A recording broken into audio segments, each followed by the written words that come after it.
pessoal, vamos falar hoje um pouquinho aqui de apitos. Eu separei dois apitos para mim, um para eu levar quando for para um ambiente de mato e outro para eu carregar na cidade, mas eu tive um pouco de dificuldade para selecionar esses dois apitos. E aí eu adotei alguns critérios para escolher, e é isso que eu queria passar para vocês. Eu comecei a pesquisar sobre esse universo aí dos apitos e vi que tem muito mais informação do que eu imaginava, e é um assunto técnico que vale a pena a gente adotar alguns critérios na hora de escolher para ter certeza de que o equipamento vai atender a sua necessidade. Mas antes de mais nada, eu queria começar esse vídeo fazendo um agradecimento à Central do Apito, tá? Eu consegui lá alguns modelos que eu não estava achando em outros lugares, e o Carlos Montenegro deu toda a atenção, me passou algumas informações também que eu pedi, e eu queria agradecer ao apoio aí que ele me deu. Eu já tinha contatado outros fornecedores, não consegui nenhum retorno, nenhuma informação. O Carlos tem lá ótimos preços, eu pesquisei os preços também e o preço dele é imbatível, pessoal. O que vocês precisarem aí de apito de qualidade, pode procurar lá na Central do Apito que vocês vão achar, tá? Agradeço aí o Carlos Montenegro. Bem, vamos lá, vamos falar um pouquinho do histórico dos apitos aí, porque eu acho que vale a pena a gente comentar. Em termos gerais, a gente pode dividir a evolução dos apitos em antes e depois de 1870. Até 1870, os apitos eram muito semelhantes a silvos de baixa qualidade, que não tinham capacidade de emitir um som potente ou uma frequência adequada para a maioria das aplicações que a gente tem hoje para um apito. E um sujeito chamado Joseph Hudson, lá na Inglaterra, ele fabricava esses apitos primitivos, tá? Primitivos porque não eram tão bons quanto os apitos modernos, mas era o que existia na época. E um dia o violino dele caiu no chão e quebrou. Ele tocava violino e ele percebeu que a vibração mecânica que o violino produziu na hora que partiu a caixa de ressonância, ela melhorou a produção sonora do violino, no sentido de tornar o som mais intenso. E aí ele teve a ideia de pegar os apitos que ele fabricava e colocar nesses apitos uma caixa de ressonância maior, e o grande pulo do gato, colocar lá dentro alguma coisa que imitasse o que aconteceu com o violino dele, no caso, uma bolinha de madeira ou de cortiça, que convencionou se chamar de ervilha, tá? Então surgiu aí os apitos com ervilha, e mais ou menos um modelo desse tipo aqui, tá? De metal e com uma capacidade muito superior de produção sonora. E a diferença disso foi tão grande, pessoal, que a polícia de Londres não usava apito, nem os árbitros em partidas de futebol. Os árbitros usavam lenços coloridos e a própria voz, o grito, o que tornava o esporte alguma coisa meio difícil de compreender pelos torcedores que estavam assistindo. E a polícia usava chocalhos manuais para chamar reforços, para sinalizar emergências. Com essa evolução do Hudson nos apitos, os árbitros passaram a usar apitos semelhantes a esse aqui nas partidas de futebol, e teve um ganho, né, com isso, uma dinâmica diferente, a participação dos torcedores que podiam perceber a interferência da arbitragem. E a polícia de Londres passou a usar um apito que ele desenvolveu também, semelhante a esse aqui, que dizem que esse aqui está em uso até hoje lá, eu não sei se é verdade, enfim, mas era um apito semelhante a esse aqui, tá? Logo depois ele começou a desenvolver apitos aí com aplicações específicas. E uma curiosidade é que em 1912 ele entregou para a tripulação do Titanic apitos semelhantes a esse aqui. Os tripulantes carregavam apitos no pescoço como parte do equipamento padronizado para o Titanic. Tem registro de que 700 náufragos foram salvos por conta do chamado de socorro com apitos. Puderam ser localizados no mar antes de entrarem em hipotermia, tá? E um desses apitos, pelo menos, do Titanic, foi leiloado aí por mais de US$ 1 milhão e tal. Bom, a partir desse naufrágio do Titanic, surgiu em 1914 uma instituição chamada Safety of Life at Sea, SOLA.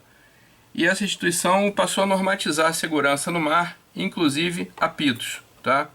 Então existe aí um padrão de apito chamado de sobrevivência, que é o padrão da SOLA. E aí é muito importante que a gente tenha em mente, pessoal, que esse tipo de apito, apesar de chamado de apito de sobrevivência, ele é padronizado para sobrevivência na água, tá? Então, para isso ele é ótimo, mas pode ser que um apito normatizado, chancelado por uma instituição que busca critérios técnicos de excelência, não seja o melhor para você num ambiente diferente daquele que tem a atenção dessa instituição, né? Então é isso que eu vou mostrar aqui para vocês, como é que eu comecei por esse critério aí de apitos certificados e fui vendo que não era o melhor para mim, tá? Bem, pessoal, em 1920 o Hudson criou um apito um pouco melhor do que ele já tinha feito para árbitros. Esse apito de 1920 para árbitros, que era bastante parecido com esse, ele ficou em uso sem alteração alguma até 1987. Então, de 1920 a 1987, os apitos usados no mundo todo eram um sistema desse tipo aqui, com uma ervilha dentro e uma câmara desse tipo, tá?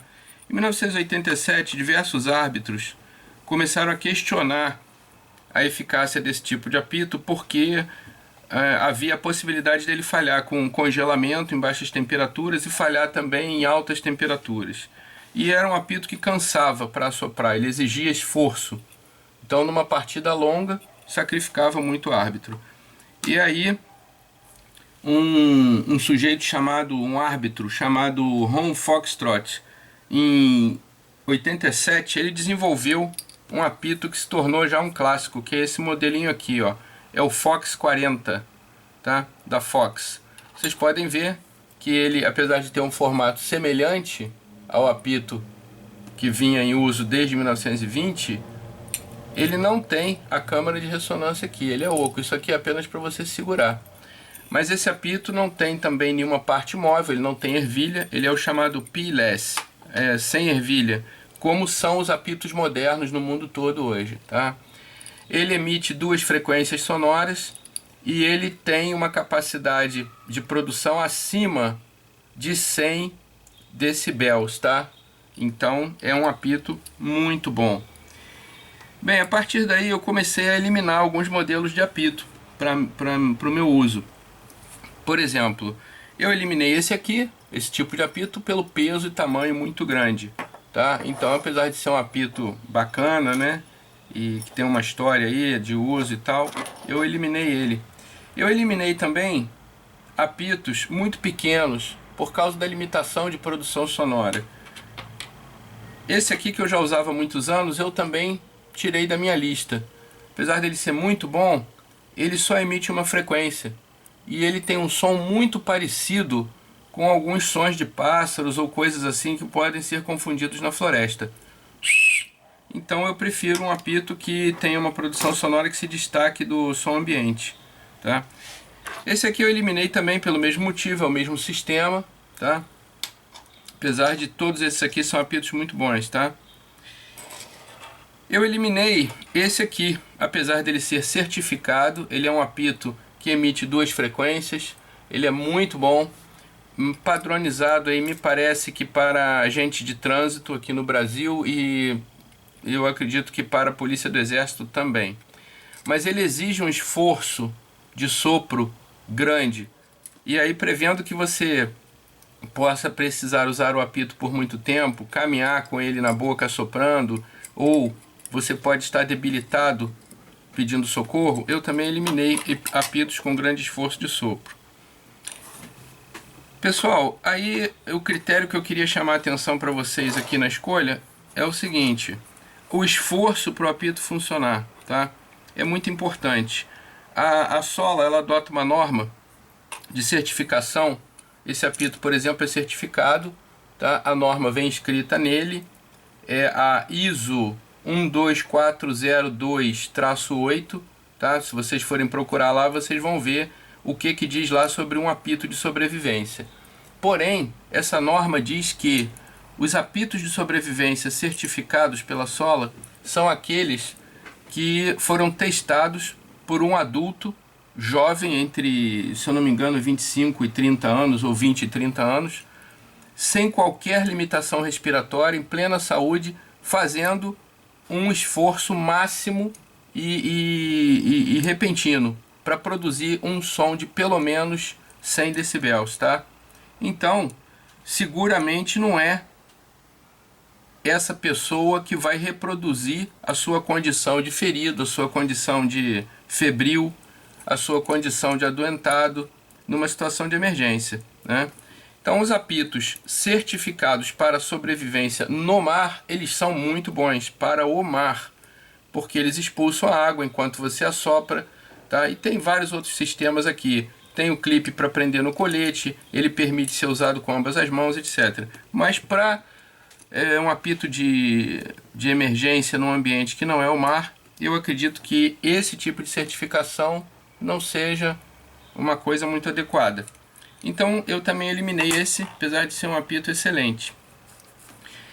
A portabilidade para mim é um critério importante. Esse aqui é ótimo, mas esse formato dificulta para eu levar no pescoço, levar no chaveiro ou no bolso. Então eu também retirei ele. Esse aqui pelo mesmo motivo, e ele ainda tem a ervilha, né, que já é um sistema ultrapassado para apitos de sobrevivência. E aí eu fiquei com 3 apitos aqui. Esse aqui é um que eu ganhei de brinde da Tops, veio junto de uma faca que eu comprei. Ele é ótimo, ele emite 3 frequências. Esse apito me surpreendeu pela leveza dele, praticidade e a qualidade do som emitido por ele. É um som que se destaca de som ambiente urbano e com certeza de um ambiente de floresta se destaca mais ainda. É muito bom. O esforço necessário para produzir o som é muito baixo, porém eu acho que ele não resiste à chuva, porque se bater chuva forte aqui, a água vai entrar. Ele tem uma câmara de ressonância muito longa e fina, e essa água que entrar aqui não vai sair com sopro, então você vai ter que ficar sacudindo esse apito para tirar a água, e aí já começa a complicar. Pessoal, para mim não é importante um apito prevendo que eu vou cair dentro d'água, cair no mar ou no rio, tá? A não ser que eu vá fazer alguma atividade aí de barco, aí eu vou procurar levar um apito desse tipo. Mas todos os coletes salva-vidas hoje certificados pela SOLA, eles têm apitos desse tipo. Isso é obrigatório. Não necessariamente igual a esse, mas apitos que funcionam na água, tá? Então esse aqui eu também eliminei e fiquei com esses 2 aqui. Então nós temos aqui 2 tipos de apitos. Um é o Fênix NW20, isso aqui é um apito tradicional. Existe um outro modelo da Fênix também, se eu não me engano chama-se NW40. Ele emite 3 frequências e ele é um pouco maior do que esse. É um apito de aço inox, feito para funcionar como chaveiro, e ele é um pouco mais pesado do que esse aqui, mas ele é muito portátil, muito bom de segurar, de usar, e tem uma grande vantagem nesse apito. De todos os apitos que eu mostrei aqui para vocês, esse aqui é o que exige o menor esforço de sopro para produzir o som. Então, para caso de pessoas asmáticas, pessoas que tenham alguma dificuldade, esse apito aqui é ótimo, tá? Inclusive na embalagem dele, na caixa, vem sinalizado de que ele tem 30% a menos de esforço para o sopro. Eu não sei 30% a menos do que, porque lá não está escrito, mas devem ter comparado aí com outro tipo de apito e fizeram a propaganda em cima disso. Então esse aqui é o que vai para o meu EDC chaveiro. Como vocês podem ver aqui, já viram aí em outro vídeo, o meu EDC chaveiro é muito simples, porque eu quero carregar e usar. E se eu começar a pendurar muita coisa aqui, eu vou acabar não usando, não carregando, ou vai me incomodar. Então é um EDC bem simples. Eu que tenho aqui agora o apito, uma lanterna e uma cápsula com alguns medicamentos, tá? E ele se transforma no próprio chaveiro para a gente segurar. Eu achei muito bom esse apito aqui, recomendo a quem quiser usar como chaveiro. Esse aqui é um Acme, tá? A Acme é a empresa que esse cara que criou os apitos modernos fundou, tá? Ela fabrica apitos até hoje, como a Fox também, diversos outros aí com apitos de qualidade. Ele também é certificado pela Sola, a mesma empresa que certificou esse apito para uso na água. Porém, ele é diferente, porque vai começar pelo tamanho, né? Ele é bem menorzinho.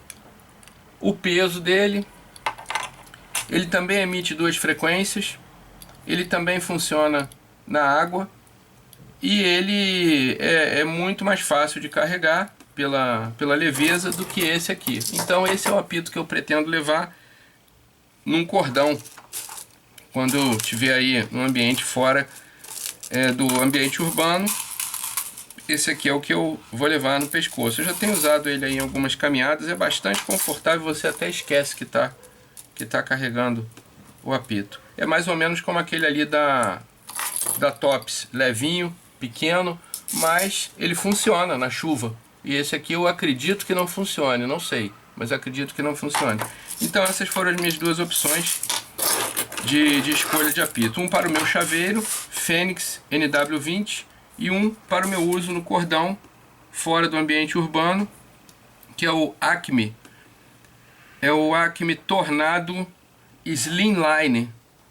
Se eu não me engano, o nome dele é esse. Depois eu vou botar aí no vídeo para vocês.